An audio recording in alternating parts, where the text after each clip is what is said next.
Commençons par la citation du jour. Dans une relation, vous devez traiter les gens de la façon dont vous voulez être traité. Cette citation est d'un auteur surprenant, tu dirais qui Laura? J'aurais dit du Proust ou du Verlaine, mais surprenant, j'ai un doute. Mais écoute, tu l'aimes beaucoup au cinéma, je crois que tu le trouves très beau gosse. Oula. Donc, c'est Bradley Cooper. Ah, en plus il est intelligent, dis donc.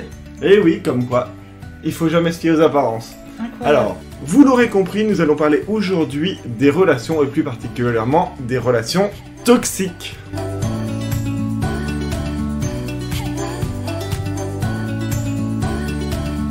Cultiver mon bonheur, le podcast pour améliorer mon quotidien au travers du bien-être et de l'alimentation pour avoir un esprit sain dans un corps sain. Nous sommes Laura et Guillaume, coach de vie sur cultivermonbonheur.com, le site qui vous rendra plus heureux. Je suis Guillaume Marinette, coach de vie et auteur de best-sellers, youtubeur et en quête perpétuelle de bien-être personnel. Je suis Laura Eke, coach de vie, diplômée en sciences humaines et en permaculture, et j'apporte un point tout particulier à explorer mon bonheur intérieur. Aujourd'hui, le légume mis à l'honneur sera la tomate, mais revenons-en au sujet principal de l'émission, les relations toxiques. Laura, du coup, tu peux peut-être nous définir qu'est-ce qu'une personne toxique ? Oui, alors, du coup, une personne toxique, faut savoir qu'elle ne l'est pas forcément de manière consciente. Souvent, c'est plutôt des personnes qui sont toxiques de manière inconsciente, c'est-à-dire qu'on a affaire à des personnes qui ont un souci intérieur et qui caractérisent ça en se rendant finalement toxiques pour leur entourage. Oui, finalement, donc du coup, tout le monde peut être toxique à un moment ou à un autre. Voilà, exactement. C'est vrai qu'on peut, étant jeune, se sentir très mal dans sa peau et devenir toxique pour notre famille ou notre entourage. Et en évoluant, s'améliorer, se sentir mieux et du coup, perdre ce trait de caractère définitivement. Oui, parce que finalement, une personne toxique, c'est quelqu'un qui, on a l'impression, nous veut du mal, mais en fait, il y a vraiment très peu de personnes qui veulent vraiment du mal de quelqu'un, c'est qui vont vous faire mal malgré eux,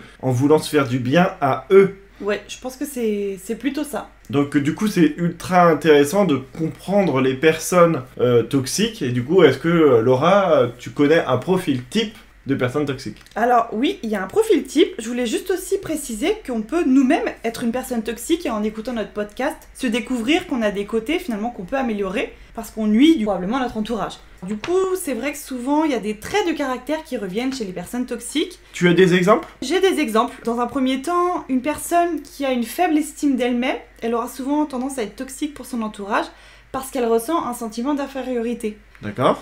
On a aussi des personnes frustrées et malheureuses dans leur vie. Souvent, elles dénigrent les autres pour se mettre en valeur. Et ça pourrait pas être des personnes, par exemple, qui ont beaucoup de peur ou qui sont envieuses? Si, exactement, il y a aussi ce profil-là. Les personnes qui sont envieuses finalement de la vie des autres vont s'avérer être toxiques parce qu'elles ne se réjouiront pas du bonheur de ces personnes-là.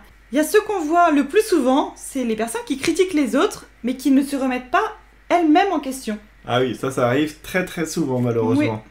Alors attention, on le redit, mais ces personnes-là ne se rendent pas forcément compte qu'elles sont toxiques, donc il faut pas les blâmer. Et surtout, on se rend bien compte que c'est des personnes à la base qui ont un souci intérieur en elles-mêmes, donc elles peuvent se soigner et s'améliorer. Oui, et puis ce qu'il faut quand même préciser, c'est que les personnes toxiques, en fait, on s'en fiche que sa boulangère soit toxique. En fait, le problème, c'est que les personnes toxiques, c'est des êtres qu'on aime et souvent qui nous aiment aussi en retour. Oui. Et donc, c'est là toute la complexité parce que ça peut être votre compagnon de vie, ça peut être votre mère, votre tante, votre sœur. Ça peut être des amis très proches, et ça peut aussi être des collègues de travail.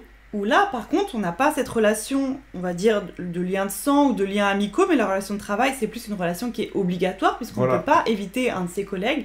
J'expliquerai un petit peu plus loin dans l'émission, d'ailleurs, justement, comment faire face et comment vivre avec un collègue ou une personne qu'on est obligé de côtoyer, malgré le fait qu'on ait repéré qu'elle soit toxique. Ça va être très intéressant. Mais ça sera un petit peu plus loin dans l'émission. On pourrait peut-être commencer par, finalement, essayer de comprendre comment détecter les personnes toxiques. Oui. Il y a pas mal de choses à dire aussi là-dessus.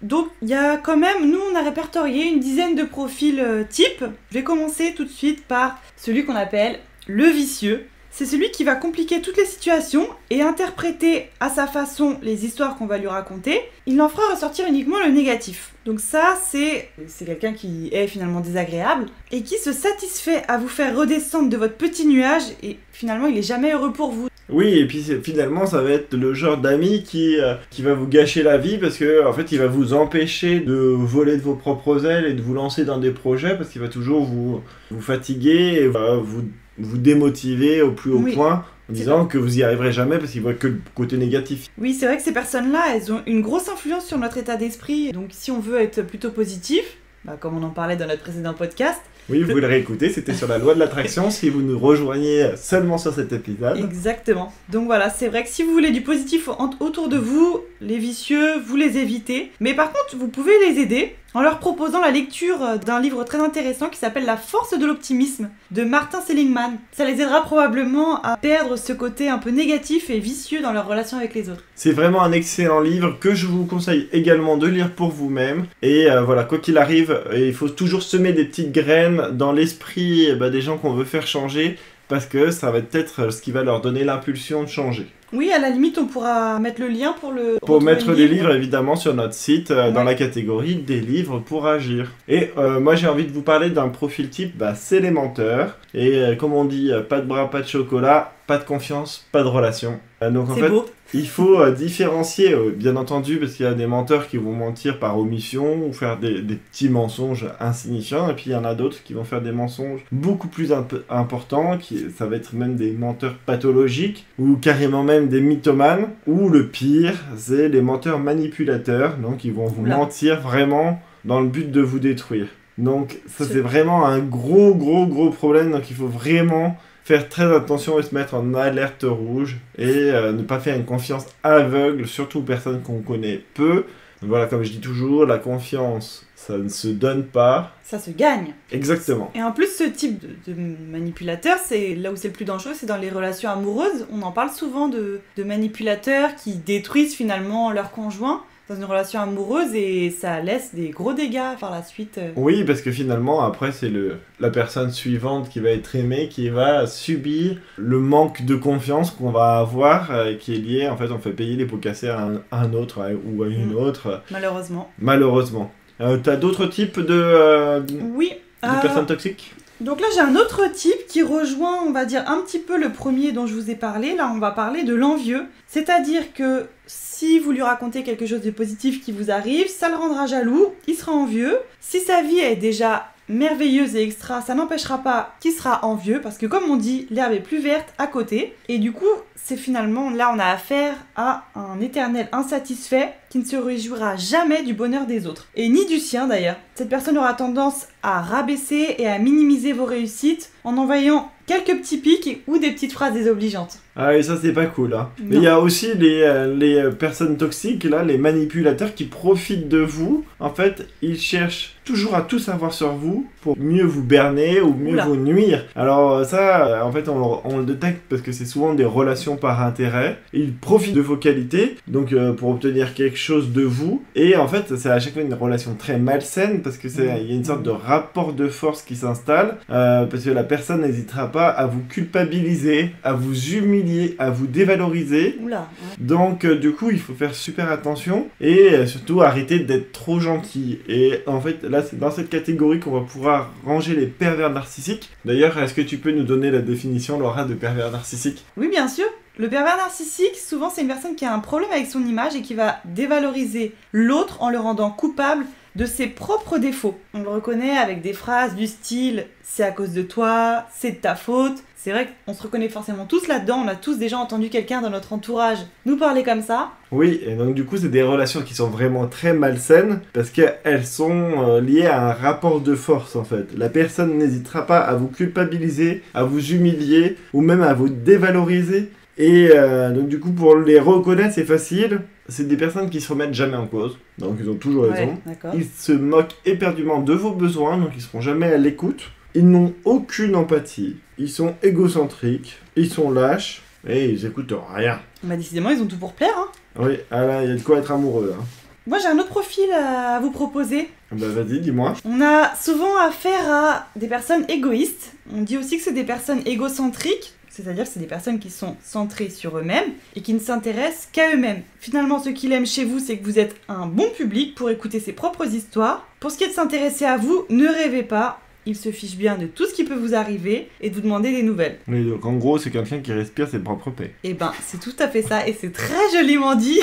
C'est la classe. Du coup, l'égoïste, juste pour que vous compreniez bien, si vous êtes dans une relation où vous sentez que c'est à sens unique, finalement vous vous sentez seul dans cette relation, là vous avez vraiment affaire à une relation finalement toxique avec une personne égocentrique. Oui, et puis il y a des personnes aussi qui sont sans compassion ni empathie. Donc du coup, bon, on est bien sûr tous différents, on n'a pas le même degré d'empathie, mais bon, l'empathie, qu'est-ce que c'est au final? Je pense que c'est ressentir le malheur des autres. Oui, c'est en tout cas avoir de la compassion et essayer de comprendre que quelqu'un n'est pas bien. Oui. Et du coup, en fait, quand on est victime de personnes toxiques, c'est qu'on est souvent trop empathique. C'est que du coup, on va trop essayer d'être sur le bien-être des autres, trop focaliser sur les autres et pas assez sur nous-mêmes. Et donc du coup, voilà, ça revient à ce que tu disais, hein, les personnes ne sont pas d'écoute, il n'y a aucun échange, c'est des relations à sens unique, Oui. et où l'autre cherche à profiter, et ils sont vraiment différents à ta peine en fait. Oui, bah ça, c'est vrai que l'exemple, je trouve, type pour ce genre de situation, c'est, moi dans mon cas, une copine qui va t'appeler tous les soirs pour te raconter ses malheurs, te demander des conseils qu'elle ne suivra évidemment jamais.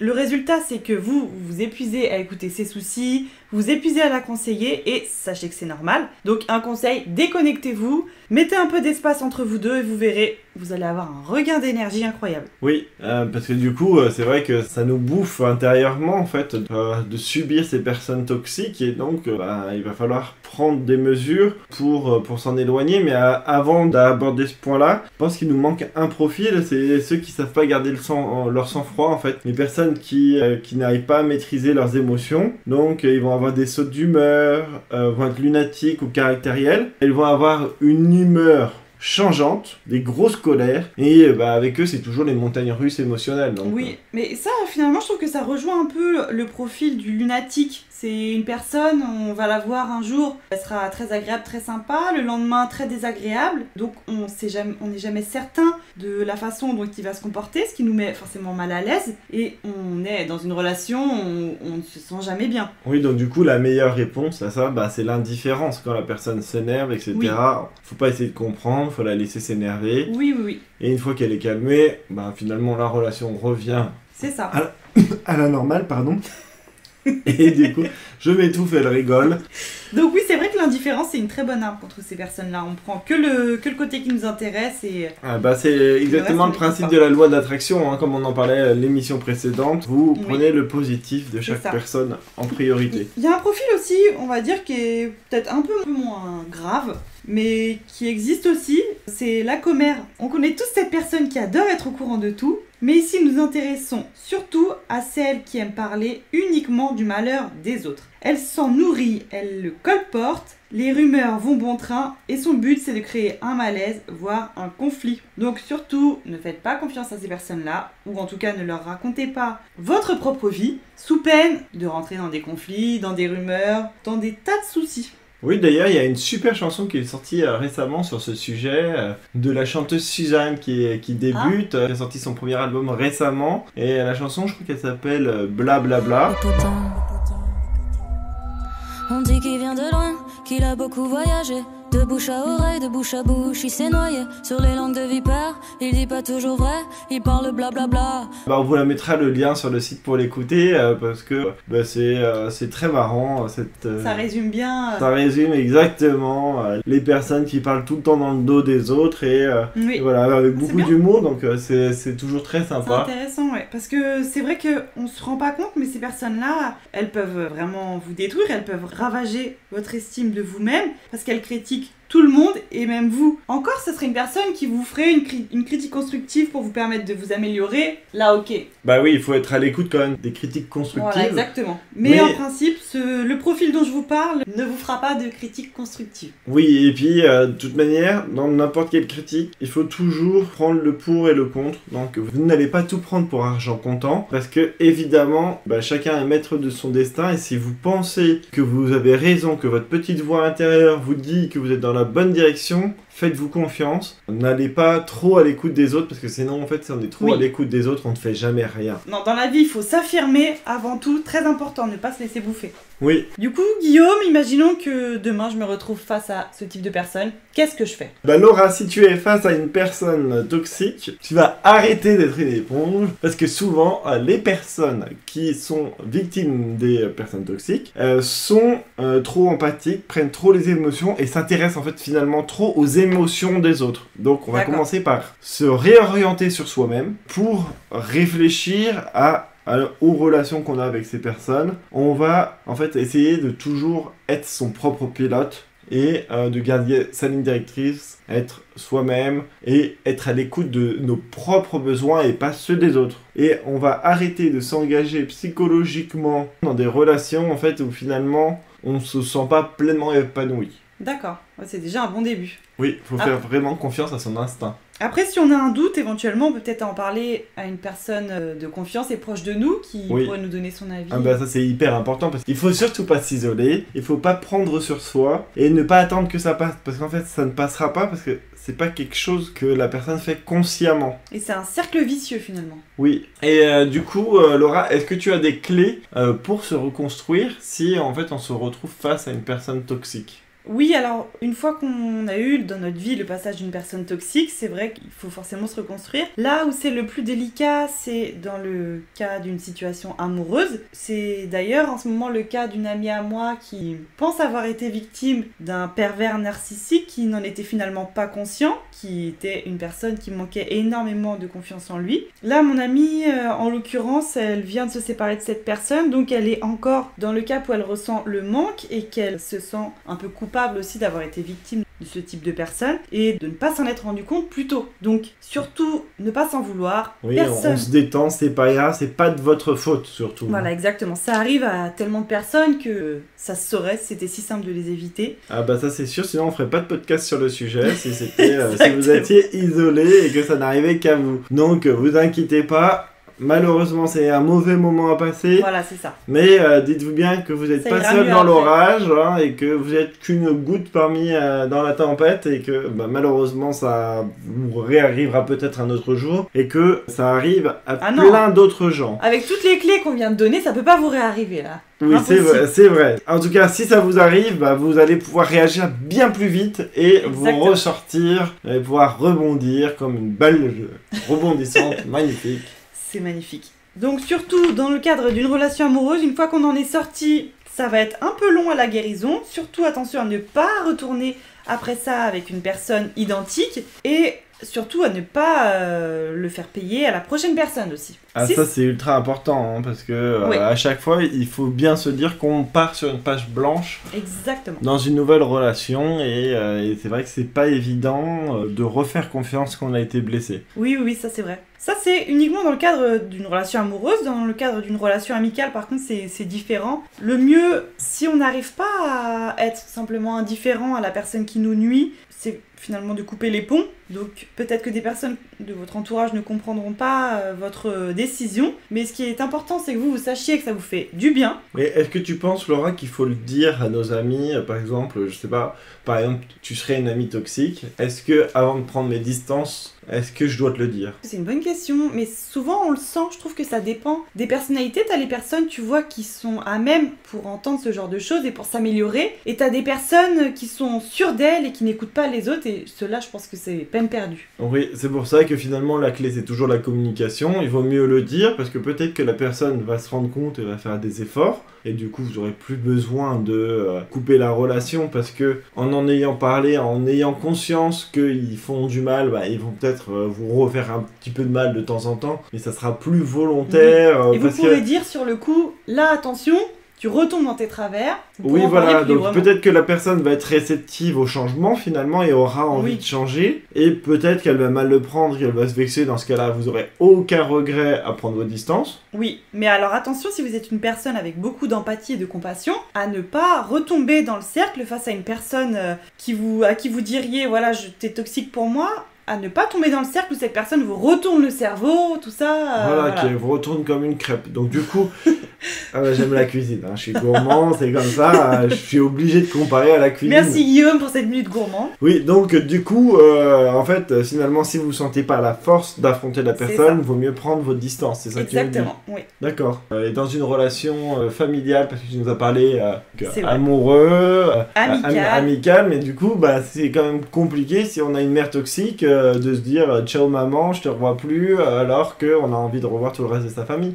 Ça, c'est la situation la plus délicate, à mon sens, parce que ça dépend vraiment de votre famille, de vos interlocuteurs. Si vous êtes dans une relation vraiment trop toxique pour vous, l'éloignement, c'est quand même toujours la solution qui vous permettra de vous sentir mieux le plus rapidement. C'est vrai que dans une famille, c'est un peu compliqué si on a des liens tous les uns avec les autres. Si vous arrivez à être indifférent à cette personne toxique, c'est bien, mais si vous n'y arrivez pas, prenez vos distances. Oui, après, il peut y avoir aussi bien l'éloignement physique que l'éloignement intérieur, finalement. Parce que ne plus écouter en fait ce que dit la personne, par exemple lors d'une réunion de famille, c'est aussi un bon moyen de finalement de se protéger. Oui, voilà.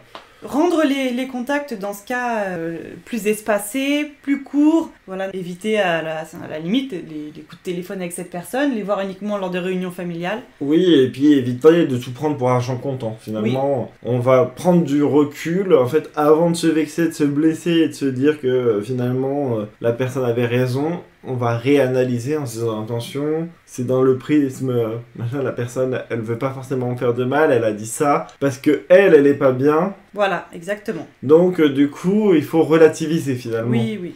Et se dire que, voilà, il faut pas faire son Calimero, en gros. Il y en a beaucoup des Caliméros aussi. Ah oui, ça c'est sûr. Là, Guillaume, on parlait justement du cadre familial, donc on voit bien que parfois on est obligé d'y faire face. Comment on fait dans ces cas-là ? Oui, par exemple, un collègue de travail, ça va être un petit peu compliqué, si on n'a pas envie de changer de travail, de s'éloigner.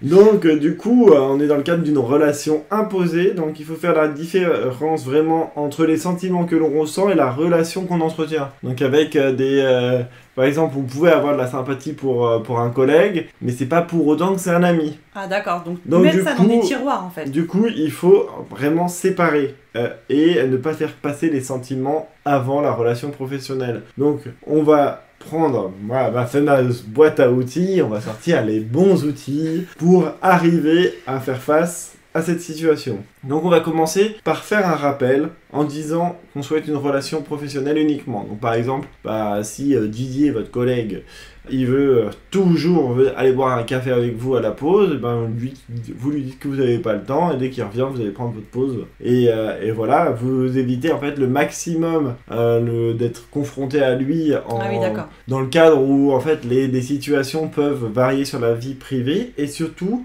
vous allez apprendre à ne plus raconter votre vie, vous allez parler de la pluie, du beau temps, de tous les sujets insignifiants, pour que, en fait, finalement, ne pas lui fournir d'armes contre vous, parce que finalement, c'est plus il vous connaît, plus vous lui donnez d'armes pour vous faire mal.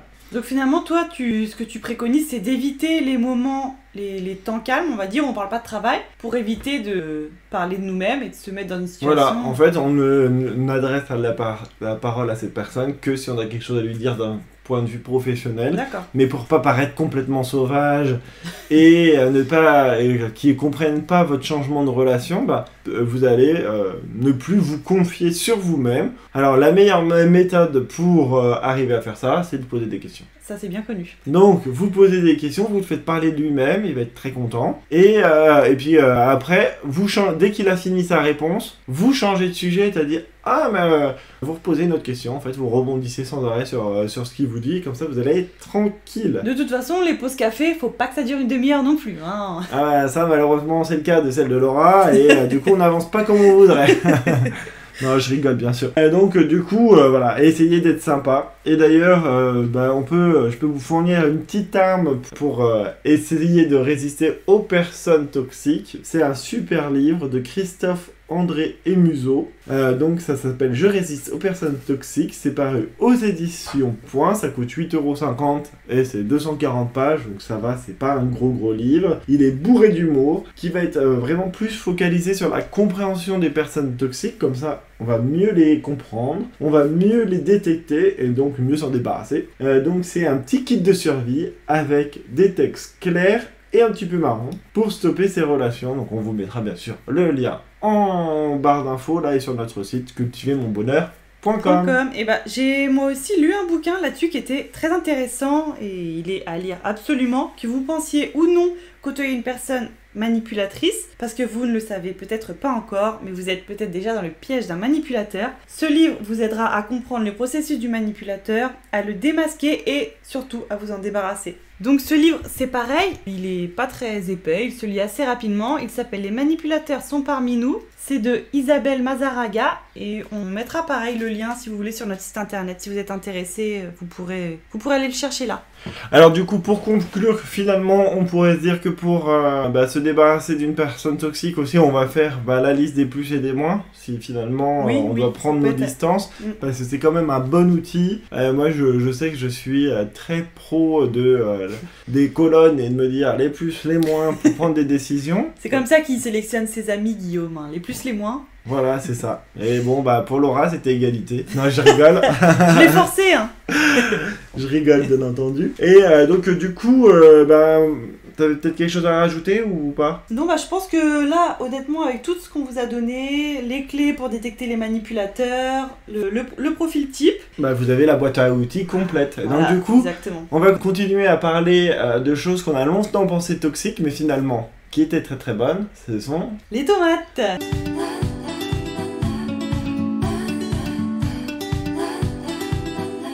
Oui, alors, pour la petite histoire, en fait, on a importé les tomates au XVIe siècle en France. Elles ont été longtemps utilisées comme fleurs d'ornement, parce qu'en fait, on les pensait toxiques. Parce qu'en fait, toutes les plantes de cette famille ne sont pas comestibles. D'ailleurs, même en 1600, Olivier de Serres, qui était un agronome hyper réputé, la classe dans les plantes d'ornement. Et d'ailleurs, son nom vient de l'aztèque tomati, quand même intéressant. Tout à fait. Et donc, on la mange maintenant depuis le milieu du XVIIIe siècle. On peut la manger confite, cuite, crue, elle nous régale toujours. Mais moi j'ai lu justement une anecdote aussi là-dessus, c'est que au XVIIIe siècle, les prêtres considéraient que c'était un légume aphrodisiaque. Donc au sein de l'église, c'était plus ou moins mal de la manger et ils sont vite revenus dessus parce que c'est un légume qui a tellement de bienfaits pour la santé qu'ils ont... c'est peut-être pour ça qu'on l'appelait alors dans le sud la pomme d'amour. Eh ben, ça on l'appelait aussi la pomme d'or un peu plus haut dans la France. Donc la pomme d'Adam et Ève, donc c'est peut-être pour ça. Oui, ça a probablement un lien. Et malheureusement, elle n'est pas aphrodisiaque, je crois. Mais elle n'est pas aphrodisiaque, mais par contre, dis-nous tous les bienfaits là, je sens que tu vas pas t'arrêter en déloge. Elle est extrêmement intéressante. Donc, pour la faire courte, c'est un légume, enfin, c'est plutôt un fruit. C'est un légume-fruit. C'est un légume-fruit qui est riche en eau, donc il y a 95% d'eau. Ah, comme la courgette alors de la semaine dernière. Comme la courgette, ouais. Elle est aussi riche en fibres, mais là par contre sur la tomate, il faut vraiment garder la peau pour avoir toute la teneur en fibres. Et elle a aussi beaucoup de vitamines, donc c'est vraiment un aliment minceur. Le plus important finalement dans la tomate, c'est qu'elle contient du lycopène. Donc ça c'est un élément qui est très important, c'est ce qui lui donne en fait sa couleur rouge, et c'est quelque chose que l'organisme ne fabrique pas tout seul, et qui a pourtant des vertus protectrices contre de nombreux cancers. Pour vous en citer que quelques-uns, on a l'estomac, le côlon, la prostate et le sein. Ah oui, la prostate, très important pour les garçons. Très très important. Il faut savoir que c'est aussi l'ami de notre système cardiovasculaire puisque le lycopène lutte contre le mauvais cholestérol. La tomate nous aide aussi à lutter contre le vieillissement des cellules parce qu'elle possède des vitamines E et C. Donc tu vas nous trouver des astuces beauté à tous les coups. Ah ça va venir. Parce que figure-toi justement qu'elle a du bêta-carotène aussi qui nous donne bonne mine. Comme les carottes. Comme les carottes. Et le lycopène encore, ça aide aussi à lutter contre le vieillissement. Vraiment, la tomate... Le lycopène, c'est notre meilleur pote, quoi. Voilà, exactement. Il faut savoir que le lycopène, en plus, l'avantage que ça a, c'est que c'est autant présent dans la tomate crue que cuite. Pour en revenir à la petite astuce beauté, le lycopène nous aide aussi contre l'acné. Ah. Donc ça veut dire que j'aurais dû, ado, me mettre des tranches de tomates sur le visage pour ne pas ressembler à une les manger. Ah, juste les manger. Ah, uniquement d'accord. les manger, mais par contre, si c'est vrai, t'as raison que ça réduit aussi le sébum de se mettre du coulis de tomates sur le visage ou bien des tranches de tomates qu'on frotte sur notre visage et qu'on laisse un peu reposer parce que c'est aussi un astringent naturel. En plus, ça peut être hyper sympa si vous les laissez vraiment, vous mettez à bronzer au soleil et vous gardez les tranches de Non, mais tomates. alors, Vous pouvez avoir une jolie marque. non, mais alors là, encore une fois, Ça peut être la nouvelle tendance 2020. tu rebondis super bien parce que figure-toi que la tomate, ça nous aide aussi beaucoup pour notre bronzage puisque ça protège notre peau contre les rayons ultraviolets et ça nous évite de devenir Rouge comme une tomate. rouge comme une tomate, exactement. Et ça nous permet de préserver notre capital solaire. Donc vraiment, la tomate, Ah, c'est complètement dingue quand même que elle nous empêche de devenir rouge alors qu'elle-même est rouge quand même. Moi, ça me bluffe. alors, on est bien d'accord qu'il faut quand même mettre de la crème solaire. Ça réduit, on va dire, mais ça n'empêche pas. Ah, dommage. Moi, je me voyais déjà boire mon verre de jus de tomate tranquillou sur la plage cet été.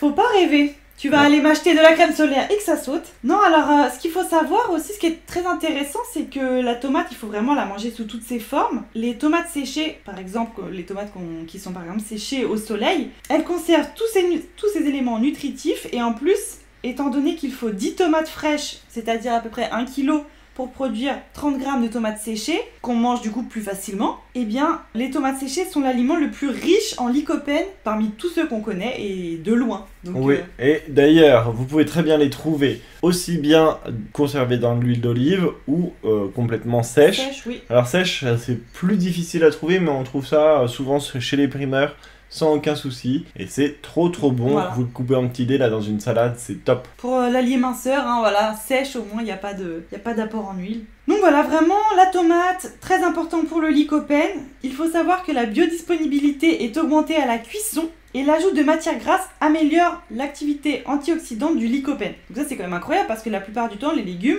on dit qu'il vaut mieux les manger crus que cuits Oui, pour garder tous leurs bienfaits. Mais là, la tomate, voilà, elle a autant de bienfaits. voire même un petit peu plus finalement. Voilà. Mais ça, Donc, après, finalement, on ça va se dépend faire de vraiment amis de tous les De la ratatouille. fervents défenseurs de manger cru. alors oui, c'est juste la vitamine C qu'on perd un petit peu à la cuisson, mais sinon, pour le reste, Oui, aucun mais souci. bon, vitamine C, on a tendance à trop en consommer. C'est une vitamine qu'on ne stocke pas. Ah Donc bon en fait, par exemple, quand on prend quand on prend les médicaments, là, les cachets, Oui. qui sont les compléments alimentaires, en fait, en règle générale, il y en a 10 fois trop par rapport à nos réels besoins. Et en fait, vu qu'on la stocke pas, en fait, les 3/4 de ce qu'on a à gérer, S'en va, quoi. s'en va. Repart. Alors que le lycopène, lui, Lui, il il reste. ne part pas. Ah, ça c'est intéressant, ça me plaît. Alors, peut-être qu'on a des petites astuces pour la cuisiner, Guillaume.